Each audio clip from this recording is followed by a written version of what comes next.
ক্রিকেটের এই সৌন্দর্যের তুলনা নেই। বিশালদেহী দ্রুতগতির বোলার আগুন ঝরাচ্ছেন ২২ গজে, দ্রুত ব্যাটসম্যানরাও সে বলে হচ্ছেন পরাস্ত। চোখের মনিতে আঁকা ভয়, ৯০ মাইল ইয়র্কারে স্টাম্প এলোমেলো, বুনো উল্লাস, গ্যালারিতে উচ্ছ্বাস। প্রতি মুহূর্তে জাগে শিহরণ, রোমাঞ্চের মিশ্রণে জাগে সৌন্দর্য। স্বপ্ন দেখতাম সেই ছেলে আমাদের কবে হবে।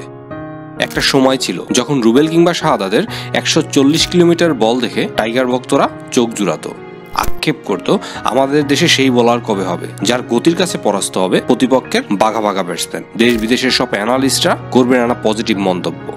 নাহিদ রানা, বয়স ২২, উচ্চতা ৬ ফিট ৫ ইঞ্চি। আন্তর্জাতিক ক্রিকেটে পা রেখেছেন খুব বেশি দিন হয়নি।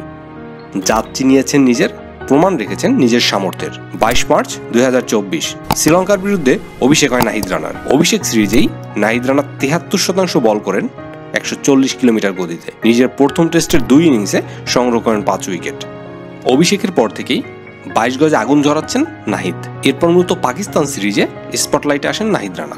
বাবর রিজওয়ানদের পরাস্ত করেন নিজের গতির কাছে। বাংলাদেশের সে ঐতিহাসিক টেস্ট সিরিজ জয়ের দারুণ ভূমিকা রাখেন নাহিদ রানা। বাংলাদেশ দলের পাকিস্তান জয়ে আলাদাভাবে নজর কেড়েছেন নাহিদ রানা। দুই দল মিলিয়ে সবচেয়ে গতির বোলার ছিলেন বাংলাদেশের এই ফাস্ট বোলার, যেটি ক্রিকেট বিশ্বকেই চমকে দিয়েছিল। দিন যত যাচ্ছে তার গতি আর লেন্থ দুটোই বাড়ছে। এরই ধারাবাহিকতায় কিংস্টন টেস্টে ওয়েস্ট ইন্ডিজের বিপক্ষে পেয়েছিলেন ক্যারিয়ারের প্রথম ৫ উইকেট। আর তাতেই নাহিদ রানাকে প্রশংসায় ভাসিয়েছেন সাবেক ক্যারিবীয় তারকা স্যামুয়েল বাদ্রি এবং অজি তারকা ব্রাড হক। ওয়েস্ট ইন্ডিজের ব্যাটার ক্রেইগ ব্রাফেট ও কাভেম হসদের তার গতির কাছে রীতিমতো নাকানি চুবানি খাইয়েছেন। বাংলাদেশের বোলিং কোচ আন্দ্রে অ্যাডামস তো বলেই দিয়েছেন ঘন্টা ১৫০ কিলোমিটার গতিতে বল করলে উইকেট পাবেনি। সাম্প্রতিক সময় বিপিএল এর দারুণ পারফরমেন্স করেছেন নাহিদ রানা। তার ওই ধারাবাহিকতায় পিএসএল এ দল পান নাহিদ রানা।